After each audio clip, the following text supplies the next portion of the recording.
Hey everyone, I'm Brian Bates, and I trust Google Maps without questioning it. West on. I'm Linda DeYoung, and I unironically use the Kahoot music at parties.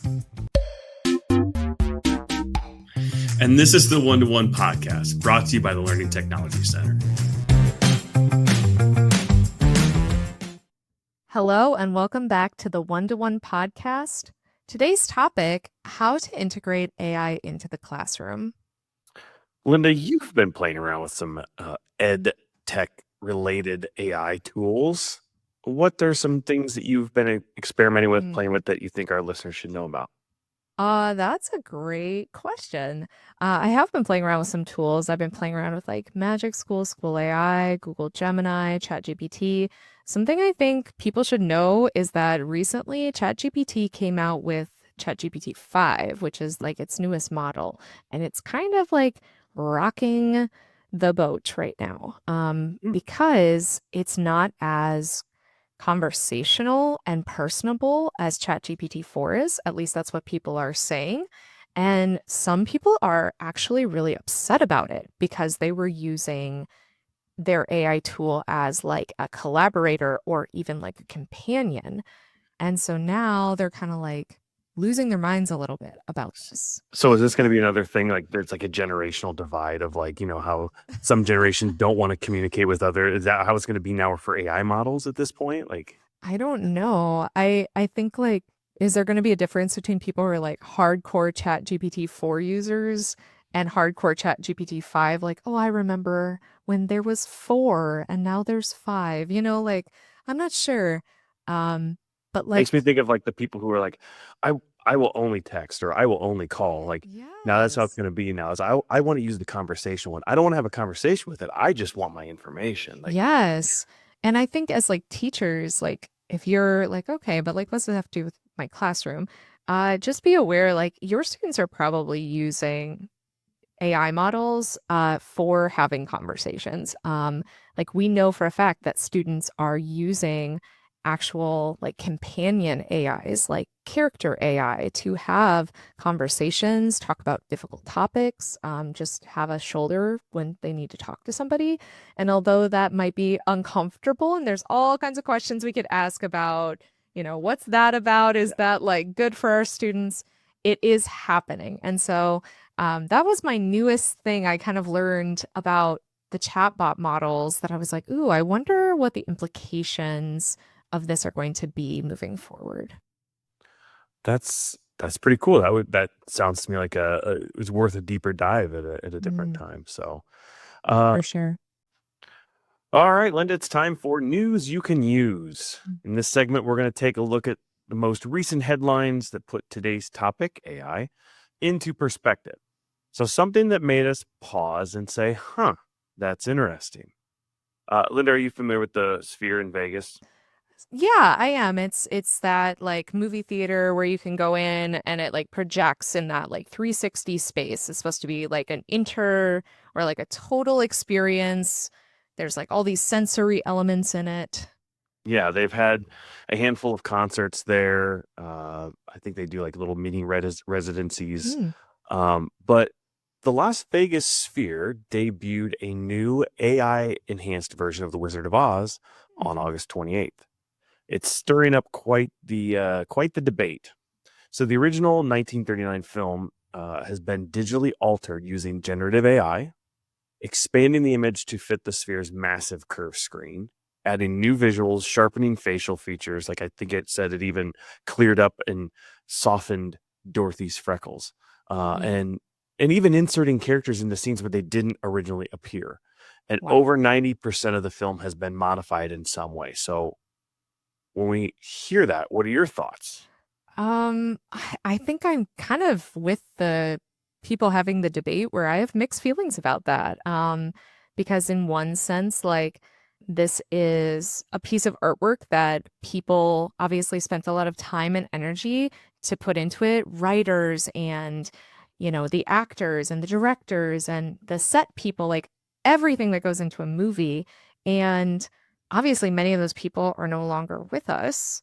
And so they can't really give their consent for some of this alteration that's happening. So I'd be interested to hear, how did they like get the permission to do this? Um, and also it sounds like the main reason that they've done it is just to like make it adaptable to that huge screen, which I'm like, is that really the best way to, the best use of AI, like just so that it fits in this new venue? I'm not sure. What are your thoughts? Yeah, when I've listened to like podcasts where they have directors that are being interviewed, they talk about their choice on using different types of Mm, cameras and different types of lenses for different shots and different formats because it creates the feel that they want, it creates the image that they want. And yes, this was made back in 1939, but yeah, I agree with you. It sounds like they're just doing a whole bunch of modifications just to make it fit on this massive screen. Like, so then hmm then the question becomes like, just because you can, mm, should you? right? Should you do all this modification to this classic movie? Which, I mean, this isn't like a cult classic that nobody really watched, or there's only a Yeah. small group of people that watch. I mean, The Wizard of Oz is a massively, massively famous movie, and does it need to happen? Do we need to Mm, do this? right. Um, some of the other things that have been done to it, the runtime. So the original runtime, 102 minutes. They've cut that down to 75 minutes. Hmm. And they've also done some things different where they've had immersive 4D effects. They have wind, fog, sense, haptic seats, those types of things to enhance the experience. And I think about those things and it's like, well, why? Mm-hmm. And of course people were immediately divided on this. Of course. You've got some people who are like, "Oh my gosh, this is amazing. It's reimagining a classic film, put it in a new format for people to enjoy and engage with in a new way and using new technology." And okay, I could see that I can see that argument. But then from the other side, there's critics that are arguing that it crosses a line. Hmm. Talking about that artistic integrity, you're Yeah. mentioning about the people who went into creating this, and really how far we should go with AI when we're altering these legacy works. So I'm interested, like what other things pop in your mind as you hear about the way that they've changed this film? Right. It's it's interesting because in some ways I'm like, oh, it would be really cool to have these 4D effects. Like maybe when the tornadoes coming through, they have like these wind effects, so it feels more like you're there. And obviously this huge screen would make it feel more like you're immersed in the movie. So it creates a whole different viewing experience. And it makes me think of like the analogy of Theseus's ship. I don't know if you're familiar, but it's like this idea of like this ship keeps getting like, broken down and then they add like new parts to fix it. And at some point, like none of the original ship is left, but like, is it still the ship? Mm-hmm. So that's what this reminds me of is, at what point have we broken down so much of this movie and made it a completely different experience for better or for worse that it's like, is this even the original anymore? How much of the original has been preserved? And do we care? Like I think that's going to be different for each viewer of this and each person who hears about this. They're going to have a different feeling about that. Yeah, I'm all for finding new ways to engage with some type of art. Yeah. The article goes into detail about like comparing it to like some of those theme parks that Hmm. I won't mention names, but take movies and kind of create immersive rides or Hmm. attractions. But they're using clips and they're not modifying the actual film itself. They're pulling clips from it and they're kind of reimagining what it might look like to be a part of it. And so like I get the whole idea behind finding a new way to interact with it, but at the same time, like this almost feels like just creating a new representation of the art as Yeah. opposed to an interactive and immersive environment. Yeah, I think I agree with you. And I do find it interesting, when it mentioned that it cut down the runtime, and I thought, well, how do they determine that? Like, how do you decide what to cut out of a classic movie like that? For sure. And then it mentions that it cuts the runtime down to just fit it in so they can do 3 showings a day instead of 2. Oh, disappointing, right? Because then it's not motivated by a love of the movie or, like this actually is a better experience or we've interpreted the art in some way and decided to for the good of the story or whatever. It feels like it's just because they need to fit it in, and that's Yeah. not a great reason in my opinion. Yeah, I feel like the concept is there to engage with the audience and maybe even new audience that weren't obviously around for the original film, but like Yeah. there's got to be a better way to do it than changing the film dramatically Yeah. just to, you know, engage in an immersive experience. Well, if any of our listeners are interested in reading the article for themselves, I encourage them to do so. We'll link it in the show notes. So how about we get into today's interview? Yeah, so today we'll be talking with Monica Burns, the author of EdTech Essentials, the top 10 technology strategies for all learning environments. And recently she released a second edition with the new subtitle 12 Strategies for Every Classroom in the Age of AI. And this new edition provides practical ways for teachers to start using AI with their students in ethical ways. So let's go ahead and jump in. Dr. Monica Burns is an EdTech and curriculum consultant, author of EdTech Essentials 12 Strategies for Every Classroom in the Age of AI, second edition, and former New York City public school teacher. She works with schools and organizations around the world to support pre K through 20 educators with thoughtful technology integration. Monica's website, classtechtips.com, and Easy EdTech podcast help educators place task before apps by promoting deeper learning with technology. Hey, Monica. Hi there. Hi, Monica. Thanks for joining us today. And I'm actually excited because you are our very first repeat guest. We're excited to have you back on the One-to-One podcast. So thanks for coming back and visiting with us again. We appreciate it. We like to start off by getting to know our guests, and we try to do some different games. Linda comes up with some great ways to learn a little bit more about our guests, and so we'd like to learn a little bit more about you. Are you up for a game? You bet. Yeah, absolutely. All right, today's game is called Pick Your Power Up. So here's how it works. I'm going to give you a few different tasks, and you get to choose one video game style power up to help you get through it. It can be anything, realistic or totally ridiculous, as long as it makes your life easier. So it's just like a power up like you would get in a video game to help you finish off whatever that task is. So, for example, I might ask, what's your power up for starting school at the beginning of the school year? And you might say something like instant tech support or auto grading essays, unlimited coffee, something like those types of things. So does that make sense to you? Yeah, I think so. We'll see. Great. Awesome. All right, here we go. First one, you are planning a PD session for staff. What's your power up? Instant survey resolve. I like That's a that. good one. Know exactly what they need and exactly what they want and what they want to learn. Exactly. That's perfect. All right, second one. What's your power up when you're at a party and you don't know anyone? Ooh.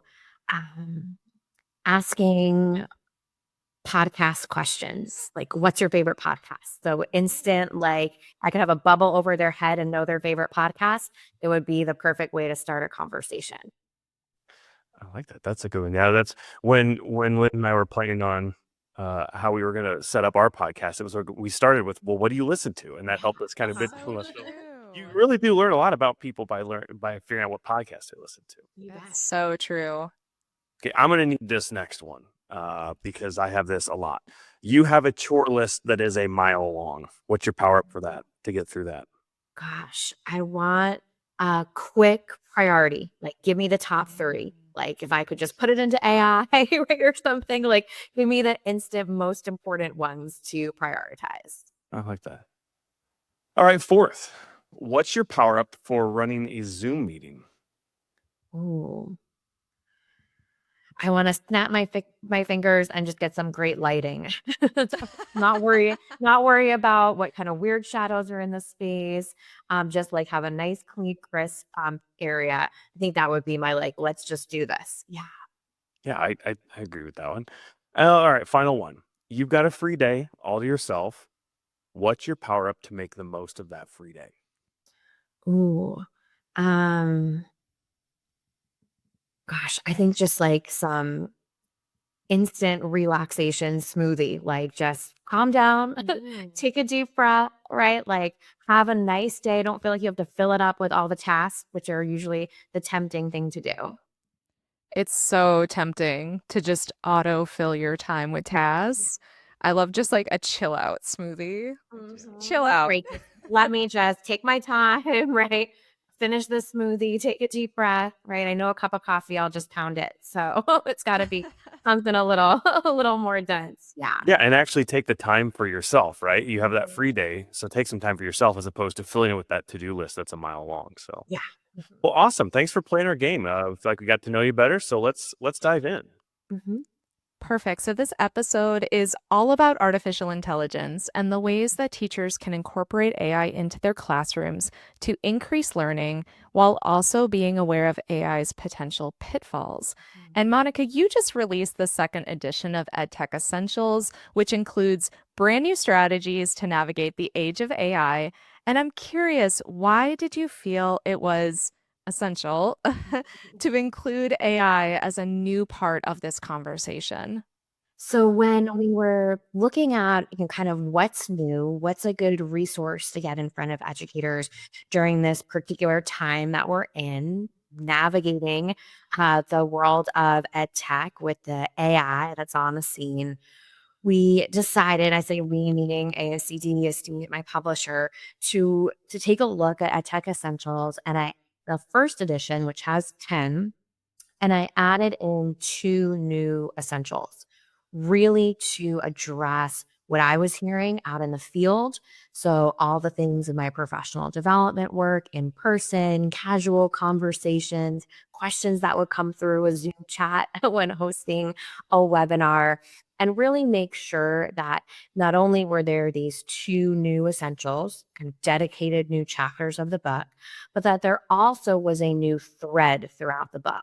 In the first edition, which came out kind of towards the end of some of the initial shifts to distance learning during the pandemic, that was kind of the thread through the first edition. Like, here's what you might want to consider to prepare you for moments where you might make a more hybrid or virtual shift. And with that being less at the forefront of people's minds, the new thread through the book is the AI of it all, right? So, in the chapter on assess as an essential, what does it look like to use AI to generate open ended questions that connect back to your learning objective? Or in the chapter on create or explore, right, or share, what does it look like now that we have access to AI tools from an instructional planning standpoint? The book focuses much more on an educator, adult facilitator use of AI, but then also acknowledging, students are in these spaces too.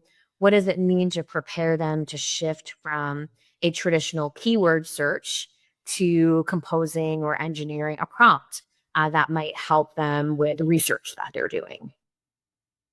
Yeah, I think this is like a key and going to become a key component in so many resources and just discourse about how to use technology in the classroom. I kind of liken it to like when the internet came on the scene.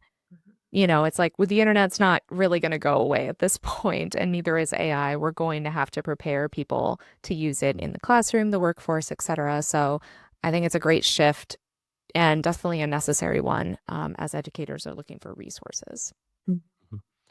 You mentioned one of your chapters in talking about creativity, and one of the chapters that you have in your book talks about creating multimodal artifacts of learning and opportunity for students to show what they know by creating some type of project that might incorporate things like audio, video, images, text, all those different things. It's not new, but in the age of AI, it's become a lot more approachable, a lot easier, a lot more accessible for people for students to try. So could you maybe talk about like an example of a pre-AI multimodal project, what that might have looked like, and then how AI then allows students to even elevate that project and make it even more relevant or more engaging now that they can use AI? Yeah. So one that comes to mind is ebooks, because that's one where you can really use a lot of those different multimodal features that you mentioned. Like, I'm going to narrate and record my audio, or I'm going to add in an image or a picture that I took or searched for. Book Creator is one of my go to tools. I've done some work with their team. I love that one. You could do something similar in Google Slides, or in Keynote too, that accomplishes something similar. Before AI, it may be dropping in a combination of those different types of content that kids might create, recording their voice. They drop in the audio note, searching for a picture. They bring that picture in, or they upload one that they found, typing out their text or jumping on video, embedding that on the page. When we think of the shift to having more AI tools, I do think it's important to mention that some of this has been available before we were talking about ChatGPT, right? It really was, that same type of technology in the background that's maybe different than our generative AI category that we're sometimes defaulting to without specifying that, extra piece to it. So that could be anything on the student side, from dictating as opposed to just recording audio. And now you're doing voice to text. And that technology that takes our voice and turns it into text, right? Using AI to do so, right? Or using that type of technology to do so.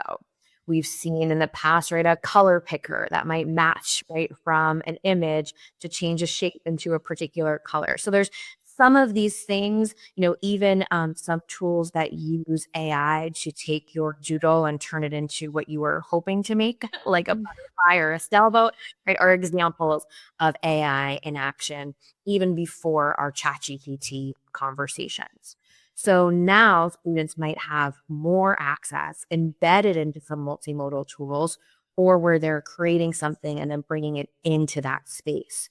They might create an image using a prompt in a tool that allows them to do so, and then drag that in as part of the setting for their story or the background for their comic book cell, like whatever it might be, right? So still those student use cases for sure. But I think when you look at a project development, there's also this opportunity for teachers to leverage generative AI as part of their planning and support process.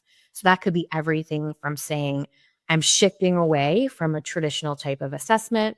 I want to embrace more creative projects and multimodal experiences. I don't know where to start.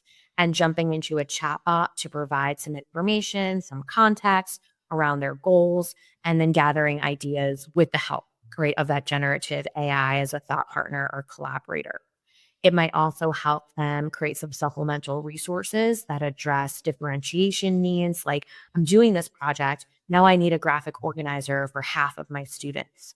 Or I'm not sure how to give great feedback on this rubric. Uploading my rubric and then asking for some sentence starters that could drive one-on-one conferences. So I kind of think of it as twofold, right? We have moved into this new world of access to generative AI tools. Students can do some things they couldn't quite do before, and teachers are doing some things they couldn't quite do before. You bring up a few good points there, because I'm thinking back to when I was in the classroom and asking students are working on some type of project, and the amount of time that they would spend trying to create something, finding the pictures that they needed for whatever that fit whatever they were trying to do, and the amount of time that spent. And then you end up sitting there saying, well, you just spent so much time trying to find the right picture, or trying to create the right shape or whatever, or find the right colors, when it's like, now if they're being embedded within all these tools, it's more time, you're getting back more time, and they're not having to spend all that time. And even from the teacher's perspective too, trying to sit there and find, you're talking about rubrics, and finding a rubric that matches what you're trying to do. Well, now you can just prompt the AI tool to create the rubric for you. And then if you don't like what it comes up with, you ask it to modify it. And I think that it's no, you don't have to sit there and sort through all of the things that don't work, trying to find something that you hope does work. And it's just such a huge time saver for teachers and students. Right. Just to find some high quality resources. I'm sure you both have been in situations where you're on Google image search and you're like, this picture is brilliant, but I don't have permission to use it. Or they picture is great, but the pixelation is not great. It's not going to look good up on my big Yeah. board of my classroom, or I just can't find that picture. Or I think it would help students understand this vocab word if I created a picture with our school mascot doing Mhm. whatever that thing was, and it's going to help them with retention a little bit more. So I do think it's an interesting way to, to reflect on how we're creating supplemental resources, for the students that, we work with. I'd love to continue to follow this plot of how, teachers are using AI. And, we know that there are, some kind of concerns with using AI as well. I'd love to know what are maybe some common pitfalls that you see teachers fall into when they are assigning those AI integrated creative projects or tools, and then maybe provide a strategy for how to help them focus on the process and using those AI tools effectively and not just the final product, which is so easy for an AI tool to replicate. Yeah. Yeah. And as we think about what's possible, right, with these tools, particularly, AI powered tools, as opposed to some of these more traditional, right, ed tech tools we've been using for a decade or two, there is, just a faster pace that these tools are developing. It's important to have a really healthy hesitation as you're vetting tools and understanding what you are deciding to share with students, right? Thinking aloud through your own process so they can watch as you, tackle whether or not information was accurate or not accurate or whatever your goals might be.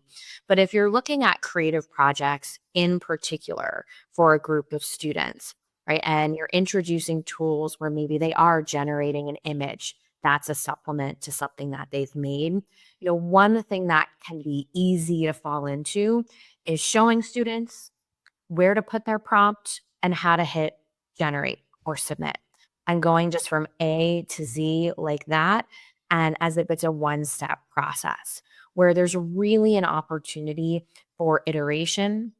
I sometimes call this reply to refine, right? Uh-huh. Like you're not going to get what you want the first time, most likely. It might be okay. And maybe okay is all you need for that one task. But if you're looking for something specific, we want to build this muscle that we're not expecting to get it the first time. That's not the point, right, of using these tools anyhow, right? We are drafting in a way, right? We're iterating our prompt, our text. We might shift the word order, might use a different adjective or add an extra sentence. And these are things that we need to model and share and show purposefully, like with that intention to say today's lesson, right, isn't just about this. Like we're building in this iterative component that we really want to emphasize. And I would imagine in many situations where a teacher is deciding to introduce that to their students, they might have ELA standards that talk about drafting and iteration and feedback and collaboration, whether that's a speaking and listening standard for turning and talking to the student next to you and say, what do you think's missing from my prompt here? Mhm. Or just that idea of the drafting we would put inside a creative writing project that students might do. hmm Yeah, I hear from you, and it's something I've kind of thought of as well, that we don't want to just be teaching like creating for creating's sake, content for content's sake, where we're just spitting out content upon content, mountains of content, but rather thinking about AI as co-creator, collaborator, and how do we make meaning with these new tools, um, rather than just having it be, like you said, put in a prompt, click enter. Okay, wash my hands of that. I'm good to go, right? Sure. So I want to shift gears a little bit from the creating, although there may be some creation involved in this next part. But you also discuss in the book ways that technology allows us to explore the world. And old technology, so to speak, is the virtual field trip or Google Earth tour, which it's not really that old of technology anyway.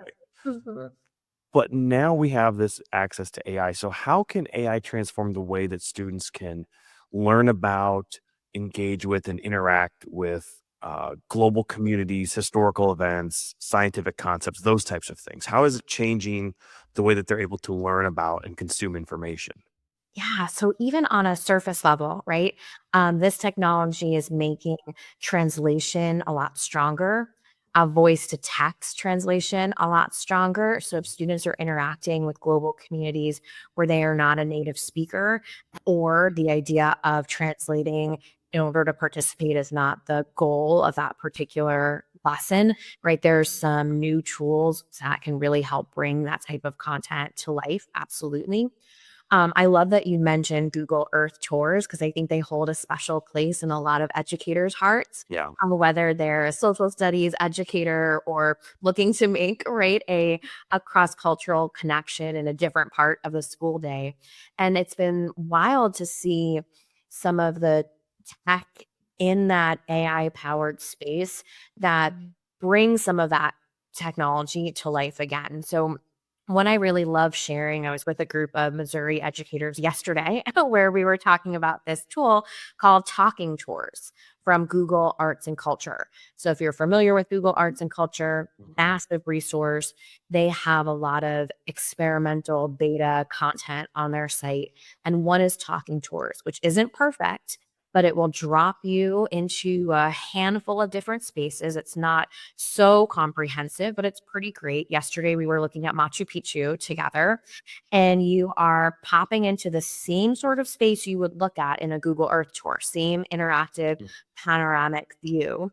And instead of just looking around, which has value for sure, right? The extra layer there is that you have an AI powered tour guide that's talking about the space, that even lets you interrupt it, if you want to say it about it, and ask a question.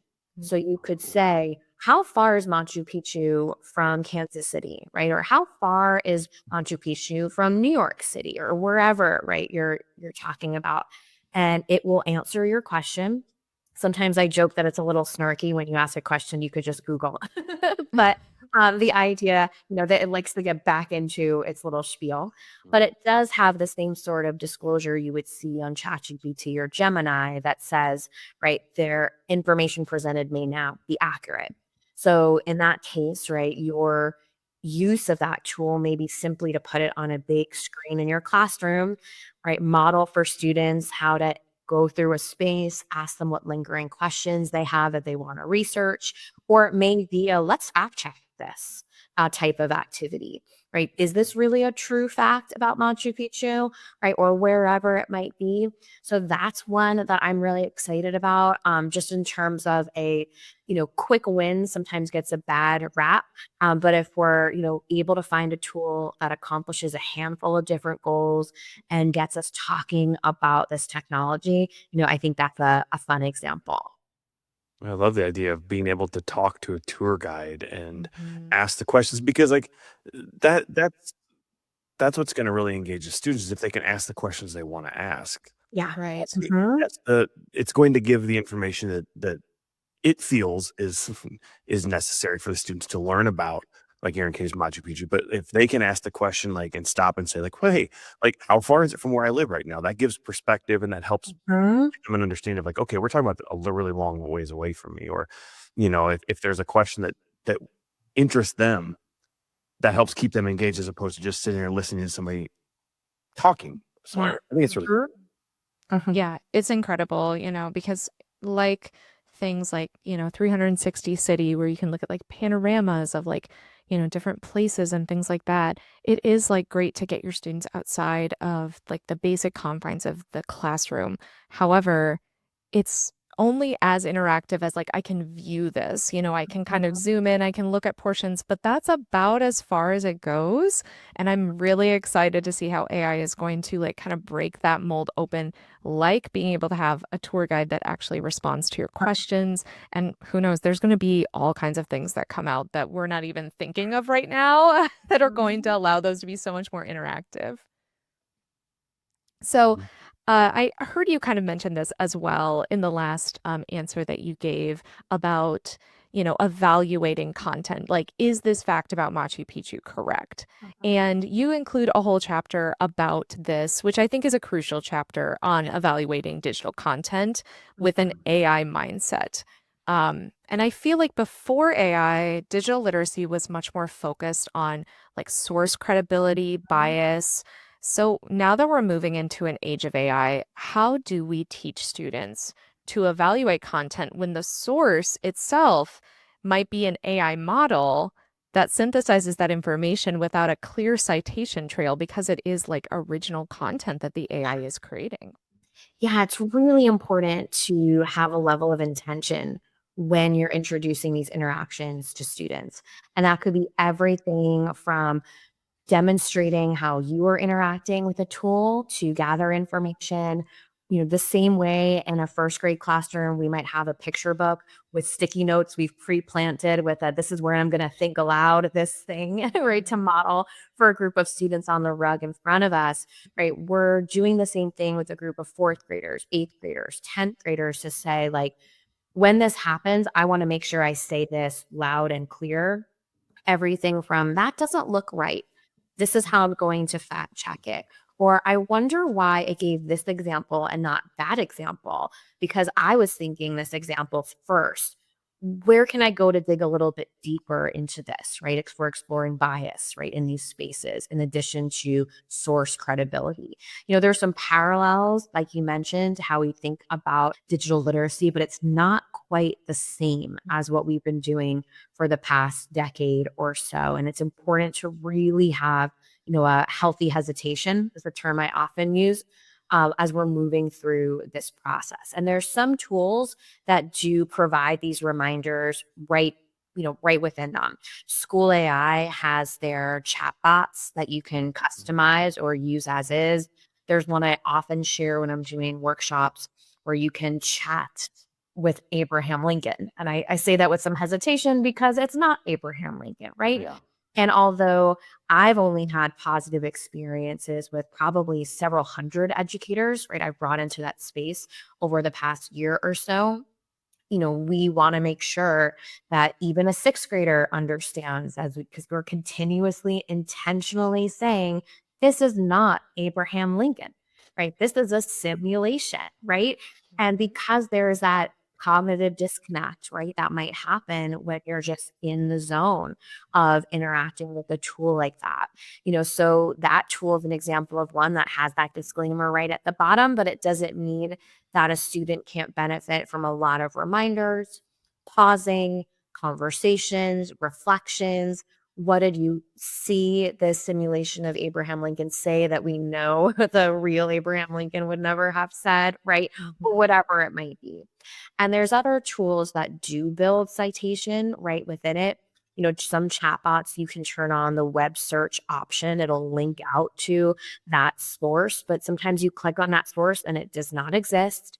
It's not up to date, or it's not something that you would feel comfortable trusting.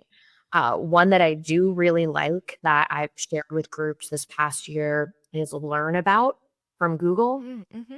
That one is great if you're like asking, why is the sky blue? Or what is the biggest wave ever surfed, right? And it's not just giving you an answer, it's giving you a series of content that you can dive deeper into. Here's a YouTube video that shows a wave that was surfed that was really big, right? Here's an article from Nat Geo that talks about wave cresting. Here's 4 more things that you might want to research if you found this to be interesting or just curiosity.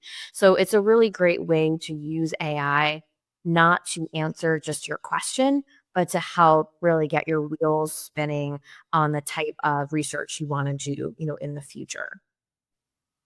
I couldn't help but laugh a little bit because when you were talking about the Abraham Lincoln part, my mind immediately went to the meme of where it says, don't believe everything you've seen on the internet. And it's quote attributed to Abraham Lincoln. I thought Yeah.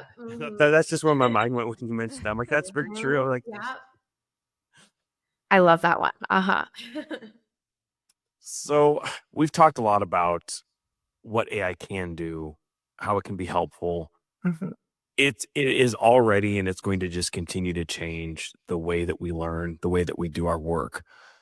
As you look ahead in the, in some cases with the way that AI changes, not so distant future, but as you look ahead, what's 1 or 2 traditional classroom activities assessments, things that teachers do, things that students do that you think will become obsolete or just completely fundamentally change as AI continues to become more and more integrated into what we do?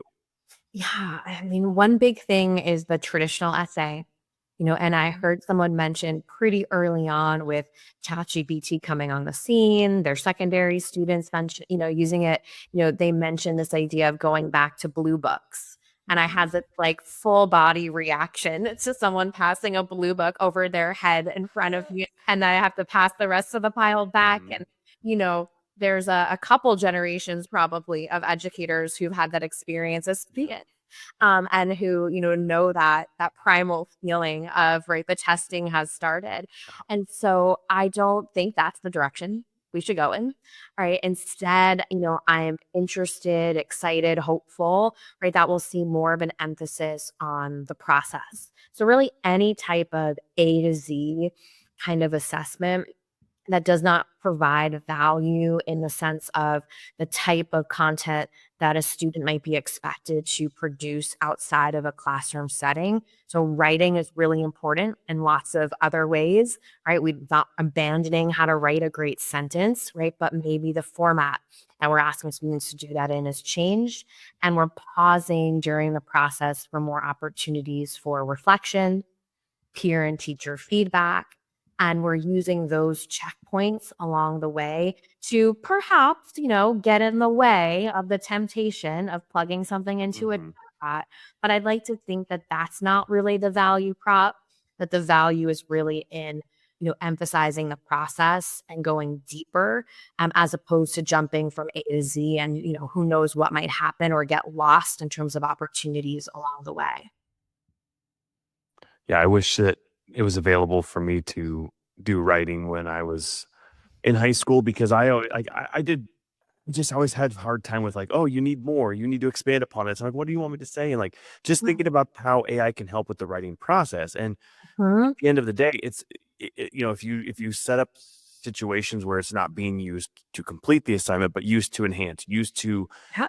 deepen the content or what it is that the essay or whatever the paper the student's writing is about, it's going to just end up in a better overall product, which is the goal. And so like, why wouldn't you use a tool that can help you along the way create the best possible product? I just think that that makes a lot of sense.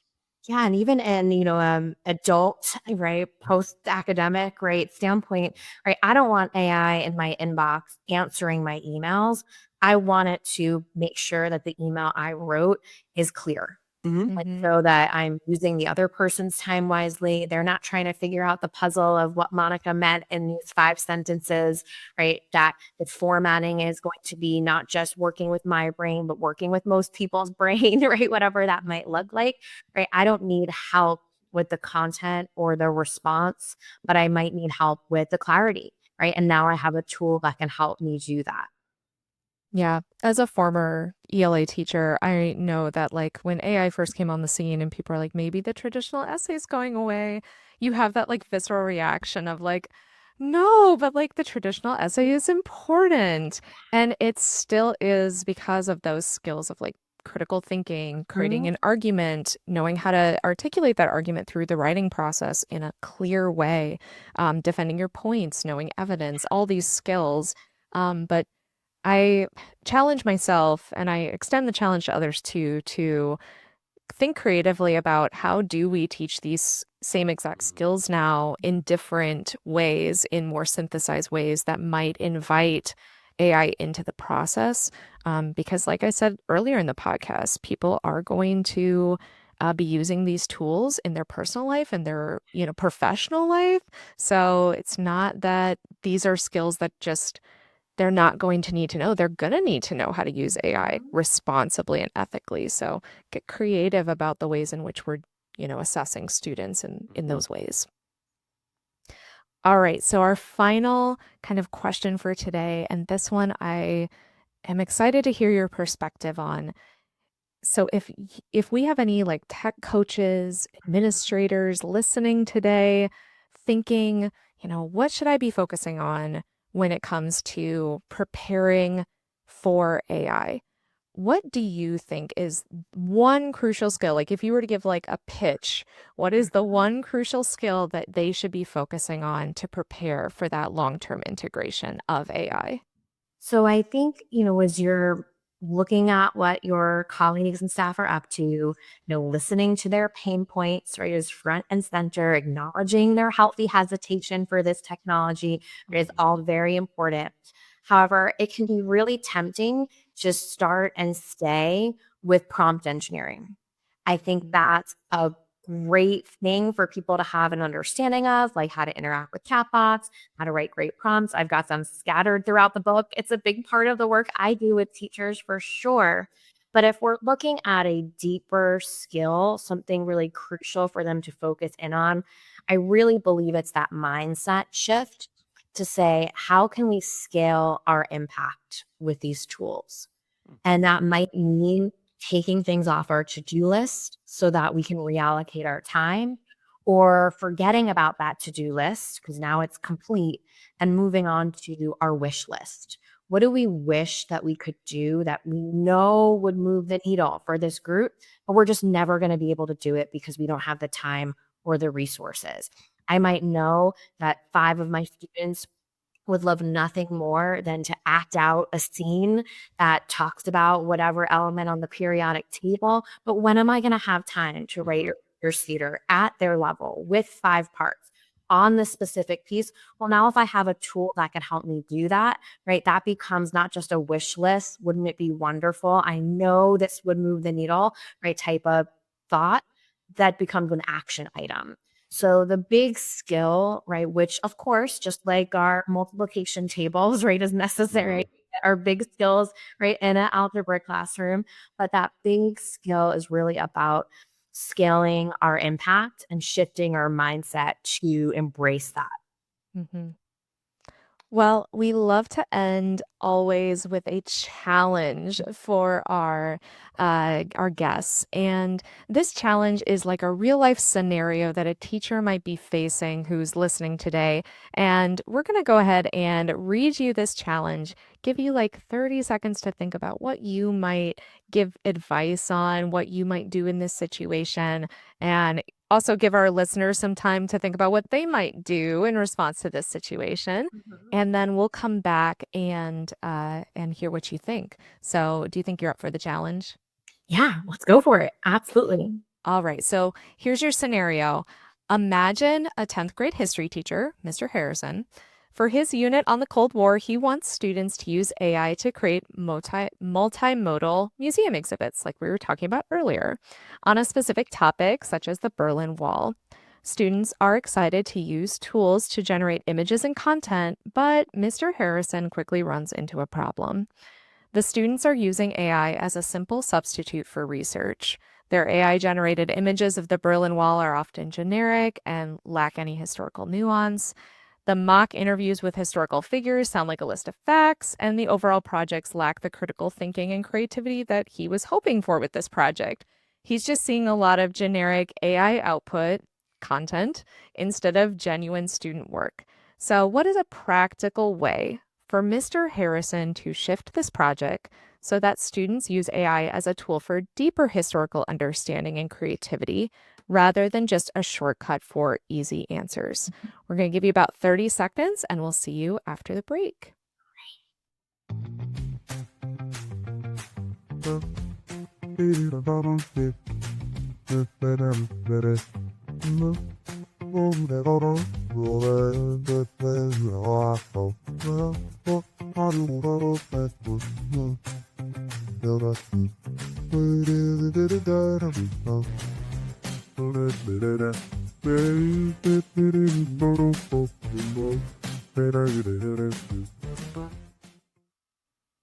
All right, Monica, we are back. What do you think? How are we going to help Mr. Harrison? So I think the best place to start is the why, right? Why does he want him to use AI in the first place? What's, the purpose? We can say like, we want to do this type of project or use this kind of tool, but what's the why behind that? And you reference that idea of wanting deeper historical understanding, right, as being a component of the why. And I don't want to push back too hard, right, on the AI component, but where is the AI going to fall into that, right? And if that's his kind of area that he's focused in on, I would say a few different things that could help with the deeper historical understanding. One area that he might want to focus on that I think really needs some great exemplars are examples to share, because for students who haven't used these tools, they're just going to generate, right, quick answers or make a picture of something that, looks different than what they can find, right? They need to have some really concrete examples of what outputs might look like and what interactions with chatbots could look like. So this could include building some skills with prompting that serve as an example for what an interaction with a chatbot looks like. And you might not have students on, say, a ChatGPT or a Gemini or whatever the tool might be, but you can use those tools yourself. And then you can share the chat history. So it not only shows your single out, right, that you might do modeling live, but now students can see a chat transcript essentially where you're building upon an idea, and you're doing that maybe with one strong starter prompt or a whole bunch of simple prompts. So there, the emphasis with the deeper experience may be on kind of building out, right, a conversation or process to get, a more thorough response that's going to help, tailor a project. You might also decide, or he might also decide to model how to use these tools to gather ideas. So it's not so much about what goes into your exhibit itself, but more about the brainstorming and the research of where to start, what direction to go in. If I'm curious about food and cuisine as it relates to a period in history, how do I make that connection? And that's where, a chatbot might come into play to help make that connection, and then a student, goes and runs with it. Or it may even be, that there's a different type of AI output that you're exploring besides images or text-based outputs that would require a bit more deeper thought and supporting documents, if you will. Like, there's tools, many of which are more adult facing. So it might be something a student does in tandem with a teacher, like creating or composing music for a particular time in history. Right? Why did you choose that instrument? Right? Where is that beat sequence coming from? How does it connect to the tone or the mood of this historical event? What primary source document did you find that made you choose the adjective that you then used in your description of what you wanted that music to sound like? So I think it's a combination of finding some good examples, modeling either live, right, as you're doing something, or sharing, right, a model like a transcript, and then really thinking about where AI fits into the process. It might be a starter, not somewhere in the middle or towards the end, at least that first go of it, and then revisiting your output. I think music is a great one for deep thinking and supporting evidence also. Yeah, I really appreciate your feedback on that one because like as you were going through and saying that, like it makes me think back to like when one-to-one first became a thing. Where Mm. don't use it just because it's there. Right.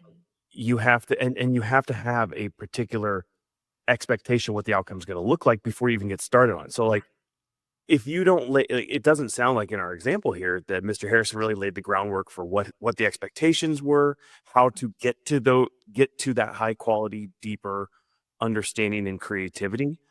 And so then he was left with just these kind of surface level, bland, you know, you know, undesirable, I guess, maybe results. And it kind of just goes back to really at the idea of good teaching of modeling, setting expectations, and like it makes so much sense. We don't need to overcomplicate it just because it's a Right. complicated technology. Yeah. We don't have to overcomplicate what we're doing with it. It's still the same good teaching strategies are still needed for this. Absolutely. Well, as we wrap up here, Monica, one last thing we want to know, where can people find you if they want to learn more? Well, it's been so lovely chatting with you both about this topic that I'm enthusiastic about and love to chat about. And I've got oodles of resources on my blog, classtechtips.com. You can find my Easy EdTech podcast there. You can find new blog posts there. You can find info on the book there too. And that class tech tips is the same as what you'll see on social media also. Just add the at. And then I'm on Instagram and Pinterest and Twitter and all those fun places. Lovely. And if people would like to pick up a copy, I actually have it here of your 12 strategies for the age of AI. Can they get that on your Class Tech Tips website? Yeah, so they can find it by just adding /books to Class Tech Tips. You can also do a Monica Burns search on Amazon. There's more than one Monica Burns. I hope you'll know which one is me right away. But you'll see that blue cover and you'll know it's the new book.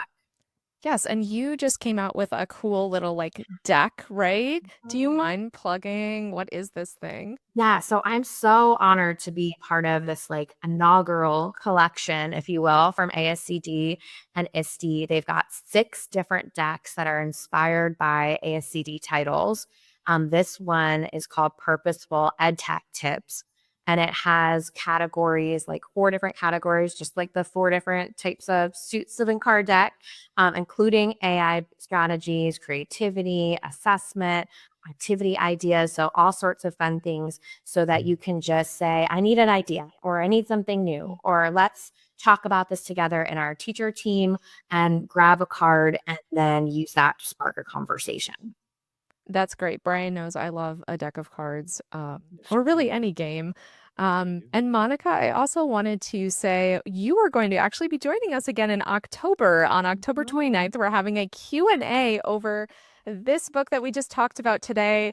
And people are invited to join us. So if you are interested on coming and seeing Monica at her Q&A, you can register at ltc.site/webinars and just scroll until you find the Q&A and you can register there.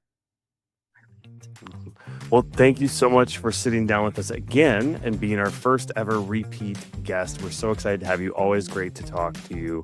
And thanks for sitting down with us one-to-one today. Thank you for having me. Thanks, Monica. Like we mentioned, Monica Burns will be joining us for a Q&A on October 29th. Register at ltc.site/webinars. Our brand new virtual conference, Hi AI, brings together human intelligence and artificial intelligence in an accessible way. Whether you're an AI beginner, skeptic, longtime user, we'll meet you there where you are. Join us January 15th and 16th by registering at ltcillinois.org/hiAI. And this podcast is powered by humans. And if you want to hear more of these humans talk with other humans, consider following or subscribing to the One-to-One podcast. See you next time, Linda, where we will be sitting down one-to-one.